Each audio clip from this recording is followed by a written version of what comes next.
ನಮಸ್ತೆ ವೀಕ್ಷಕರೇ, ನಿತ್ಯ ಧ್ವನಿಗೆ ಸ್ವಾಗತ ಸುಸ್ವಾಗತ. ವೀಕ್ಷಕರೇ, ನಮ್ಮ ಸನಾತನ ಹಿಂದೂ ಧರ್ಮದಲ್ಲಿ ಕೆಲವೊಂದು ಸಂಪ್ರದಾಯಗಳನ್ನು ಪ್ರಾಚೀನ ಕಾಲದಿಂದ ಇಂದಿನವರೆಗೂ ನಡೆಸಿಕೊಂಡು ಬರುತ್ತಿದ್ದಾರೆ. ಅದರಲ್ಲಿಯೂ ಮೂಗು ಚುಚ್ಚುವುದು ನಮ್ಮ ಸನಾತನ ಹಿಂದೂ ಧರ್ಮದ ಭಾರತೀಯ ಸಂಪ್ರದಾಯಗಳಲ್ಲಿ ಒಂದಾಗಿದೆ. ಆದರೆ ಇತ್ತೀಚಿನ ದಿನಗಳಲ್ಲಿ ಹೆಣ್ಣು ಮಕ್ಕಳು ವಿವಿಧ ರೀತಿಯ ಕಿವಿಯೋಲೆಗಳು, ಮೂಗುತಿಗಳನ್ನು ಧರಿಸಲು ಇಷ್ಟಪಡುತ್ತಾರೆ. ಈ ಮೂಗುತಿಯನ್ನು ಧರಿಸುವಂಥದ್ದು, ಮೂಗು ಚುಚ್ಚಿಸುವಂಥದ್ದು ಬರೀ ಅಲಂಕಾರಕ್ಕೆ ಮಾತ್ರ ಅಲ್ಲ, ಇದರಿಂದ ಅನೇಕ ರೀತಿಯ ಆರೋಗ್ಯ ಪ್ರಯೋಜನಗಳು ಕೂಡ ಇವೆ.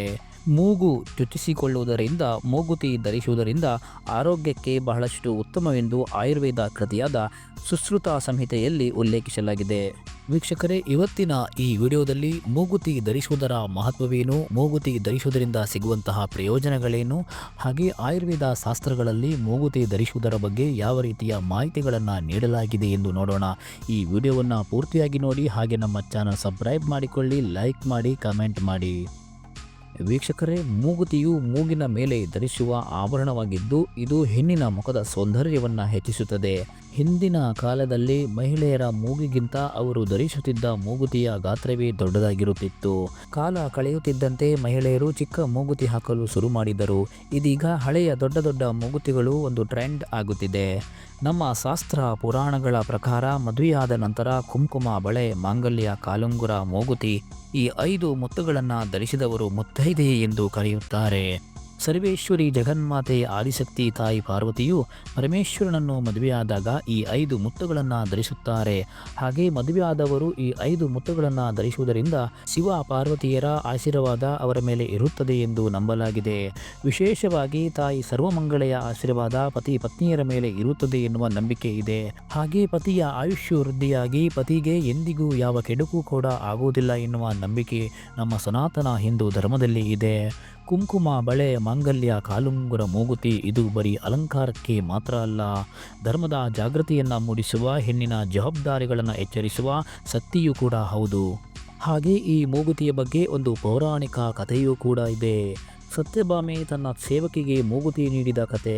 ಒಮ್ಮೆ ಸತ್ಯಭಾಮೆಯು ತನ್ನ ಸೇವಕಿಯನ್ನ ಕೃಷ್ಣನ ಬಳಿಗೆ ರಾಯಭಾರಕ್ಕಾಗಿ ಕಳಿಸಲು ನಿರ್ಧರಿಸುತ್ತಾಳೆ. ಆದರೆ ಸೇವಕಿಯು ಅವರ ಮಾತನ್ನು ಒಪ್ಪುವುದಿಲ್ಲ. ಅವರಿಗೆ ಒಡವೆಗಳನ್ನು ನೀಡುವುದಾಗಿ ಸತ್ಯಭಾಮೆ ಆಸೆಯನ್ನು ತೋರಿಸುತ್ತಾಳೆ. ಆ ಸೇವಕಿ ಆದರೂ ಕೂಡ ಒಪ್ಪುವುದಿಲ್ಲ. ಆದರೆ ಸತ್ಯಭಾಮೆ ಆ ಸೇವಕಿಯ ಬಳಿ ಕೇಳುತ್ತಾಳೆ, ನೀನು ಕೃಷ್ಣನ ಬಳಿ ರಾಯಭಾರಕ್ಕಾಗಿ ಹೋಗಲು ನಿನಗೆ ಏನು ಬೇಕು ಎಂದು ಕೇಳುತ್ತಾಳೆ. ಆಗ ಆ ಸೇವಕಿ ತನಗೆ ಮೂಗುತಿ ಬೇಕು ಎನ್ನುತ್ತಾಳೆ. ಸತ್ಯಭಾಮೆಯು ಅದನ್ನು ನೀಡಿದಾಗ ಸೇವಕಿ ಕೃಷ್ಣನ ಬಳಿ ರಾಯಭಾರಕ್ಕಾಗಿ ಹೋಗುತ್ತಾಳೆ. ಆ ಸೇವಕಿ ಯಾವ ಒಡವೆಗಳಿಗೂ ಆಸೆ ಪಡದೆ ಒಂದು ಚಿಕ್ಕ ಮೂಗುತಿಯನ್ನು ಕೇಳುತ್ತಾಳೆ. ಅಂದರೆ ಮೂಗುತಿಯ ಮಹತ್ವ ಎಷ್ಟಿರಬೇಕೆಂದು ನಾವೇ ಅರ್ಥೈಸಿಕೊಳ್ಳಬೇಕು. ಹಾಗೆ ಮೂಗುತಿ ಚುಚ್ಚಿಸಿಕೊಳ್ಳೋದು ಇದು ಸಂಪ್ರದಾಯವಾದರೂ ಇದರಿಂದ ಅನೇಕ ಆರೋಗ್ಯ ಪ್ರಯೋಜನಗಳು ಕೂಡ ಇವೆ. ಹಾಗಾದರೆ ಆ ಪ್ರಯೋಜನಗಳು ಏನು ಅನ್ನೋದನ್ನು ನೋಡೋಣ. ಇನ್ನು ಮೂಗುತಿಯನ್ನು ಧರಿಸುವುದರಿಂದ ಮಹಿಳೆಯರ ಶ್ವಾಸ ಮಾರ್ಗವನ್ನು ರಕ್ಷಿಸುತ್ತದೆ ಎಂದು ಹೇಳಲಾಗುತ್ತದೆ. ಮೂಗುತಿಯಲ್ಲಿರುವ ಸಾತ್ವಿಕತೆ ಮತ್ತು ಚೈತನ್ಯದಿಂದ ಮೂಗಿನ ಚೈತನ್ಯ ವಲಯವು ಜಾಗೃತವಾಗುತ್ತದೆ. ಹಾಗೆ ಮೂಗಿನ ಸುತ್ತಲಿನ ವಾಯುಮಂಡಲವು ಶುದ್ಧವಾಗುತ್ತದೆ. ಇದರಿಂದ ಶ್ವಾಸ ಮಾರ್ಗದಿಂದ ಶುದ್ಧವಾದ ಗಾಳಿ ದೇಹವನ್ನು ಪ್ರವೇಶ ಮಾಡುತ್ತದೆ ಎಂದು ನಂಬಲಾಗಿದೆ. ಇದಲ್ಲದೆ ಋತುಚಕ್ರ ಸಮಯದಲ್ಲಿ ಉಂಟಾಗುವ ನೋವುಗಳು ಕೂಡ ಕಡಿಮೆಯಾಗುತ್ತದೆ. ಇದೇ ಕಾರಣಕ್ಕಾಗಿ ಯುವತಿಯರು ಋತುಮತಿಯಾದ ಬಳಿಕ ಅವರಿಗೆ ಮೂಗು ಚುಚ್ಚಿಸುತ್ತಾರೆ. ಸಾಮಾನ್ಯವಾಗಿ ಮಹಿಳೆಯರು ಮೂಗುತಿಯನ್ನು ಮೂಗಿನ ಎಡಭಾಗಕ್ಕೆ ಹಾಕಿಕೊಳ್ಳುತ್ತಾರೆ. ಇದಕ್ಕೆ ಕಾರಣ ಮಹಿಳೆಯರ ಗರ್ಭಕೋಶ ಮತ್ತಿತರ ಜನಾಂಗಗಳಿಗೆ ಸಂಬಂಧಿಸಿದ ನರಗಳು ಮೂಗಿನ ಎಡಭಾಗದೊಂದಿಗೆ ಸಂಪರ್ಕವನ್ನು ಹೊಂದಿರುತ್ತದೆ. ಇದೇ ಕಾರಣದಿಂದಾಗಿ ಮೂಗುತಿಯನ್ನು ಎಡಭಾಗಕ್ಕೆ ಹಾಕಿಕೊಳ್ಳುತ್ತಾರೆ. ಜೊತೆಗೆ ಇದು ಮಹಿಳೆಯರ ಹೆರಿಗೆ ಸಮಯದಲ್ಲಿ ಅವರ ನೋವನ್ನು ಕಡಿಮೆ ಮಾಡಲು ಕೂಡ ತುಂಬ ಸಹಾಯ ಮಾಡುತ್ತದೆ ಎಂದು ಹೇಳಲಾಗಿದೆ.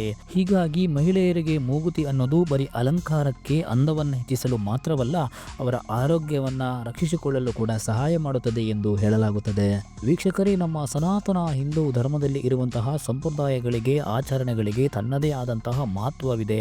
ಪ್ರತಿಯೊಂದು ಆಚರಣೆಗಳಿಗೂ, ಪ್ರತಿಯೊಂದು ಸಂಪ್ರದಾಯಗಳಿಗೂ ವೈಜ್ಞಾನಿಕ ಹಾಗೂ ಆಧ್ಯಾತ್ಮಿಕ ಕಾರಣಗಳನ್ನು ಸ್ಪಷ್ಟವಾಗಿ ವೇದ ಹಾಗೂ ಪುರಾಣಗಳಲ್ಲಿ ನೀಡಿದ್ದಾರೆ.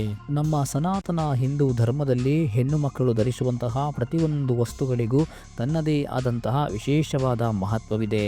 ಹಾಗಾಗಿ ನಮ್ಮಲ್ಲಿ ಹೆಣ್ಣನ್ನು ಜಗನ್ಮಾತೆ, ಆದಿಮಾತೆ, ಲೋಕಮಾತೆ ಎಂದು ಪೂಜಿಸಲಾಗುತ್ತದೆ. ಹಾಗೆ ಇತ್ತೀಚಿನ ದಿನಗಳಲ್ಲಿ ಕೆಲವರು ಹೇಳುತ್ತಾರೆ ಈ ಮೂಗುತಿ ಇದು ಮಧ್ಯಪ್ರಾಚ್ಯ ಸಂಪ್ರದಾಯ, ಇದು ಅಲ್ಲಿಂದ ಭಾರತಕ್ಕೆ ಬಂತು ಎಂದು ಹೇಳುತ್ತಾರೆ. ಆದರೆ ಇದು ಶುದ್ಧ ಸುಳ್ಳು. ಸನಾತನ ಧರ್ಮದ ಯಾವ ಸಂಪ್ರದಾಯವೂ ಯಾವ ದೇಶದಿಂದಲೂ ಬಂದಿರುವಂಥದ್ದು ಅಲ್ಲ.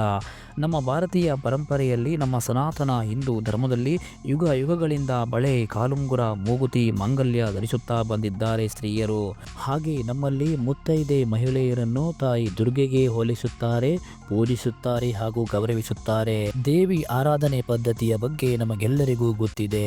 ಯುಗ ಯುಗಗಳಿಂದ ನಾವು ದೇವಿಯನ್ನ ಆರಾಧನೆ ಮಾಡಿಕೊಂಡು ಬರುತ್ತಿದ್ದೇವೆ. ಅದರಲ್ಲಿ ನಮ್ಮ ಎಲ್ಲ ಹಿಂದೂ ದೇವತೆಗಳು ಮೂಗುತಿ, ಮಾಂಗಲ್ಯ, ಬಳೆ, ಕಾಲುಂಗರವನ್ನು ಧರಿಸಿರುತ್ತಾರೆ ಎಂದು ಪುರಾಣಗಳಲ್ಲಿ ಸ್ಪಷ್ಟವಾದಂತಹ ಉಲ್ಲೇಖವಿದೆ.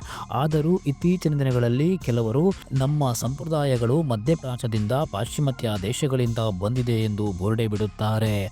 ಆದರೆ ಅವರಿಗೆ ಧರ್ಮದ ಜ್ಞಾನದ ಕೊರತೆ ಇರುವ ಕಾರಣ ಈ ರೀತಿಯಾಗಿ ಹೇಳುತ್ತಿದ್ದಾರೆ ಎಂದು ಅನಿಸುತ್ತದೆ.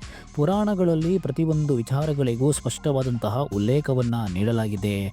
ಪುರಾಣಗಳು ನಿನ್ನೆ ಮೊನ್ನೆ ಬರೆದಿರುವಂಥದ್ದು ಅಲ್ಲ, ಯುಗ ಯುಗಗಳ ಹಿಂದೆ ಬರೆದಿರುವಂಥದ್ದು. ವೀಕ್ಷಕರೇ, ಇದಿಷ್ಟು ಮಾಹಿತಿ ಮೂಗುತಿಯ ಬಗ್ಗೆ. ಹಾಗೆ ನಮ್ಮ ಸಂಪ್ರದಾಯ ಧಾರ್ಮಿಕ ಆಚರಣೆಗಳನ್ನು ಸಂರಕ್ಷಣೆ ಮಾಡುವಂಥದ್ದು, ಪಾಲಿಸುವಂಥದ್ದು ಇದು ನಮ್ಮೆಲ್ಲರ ಆದ್ಯ ಕರ್ತವ್ಯ. ನಿತ್ಯ ಧ್ವನಿಯ ಮಾಹಿತಿಗಳು, ವಿಡಿಯೋಗಳು ನಿಮಗೆ ಇಷ್ಟವಾದರೆ ದಯವಿಟ್ಟು ಲೈಕ್ ಮಾಡಿ, ಕಮೆಂಟ್ ಮಾಡಿ, ಶೇರ್ ಮಾಡಿ. ಧನ್ಯವಾದಗಳು.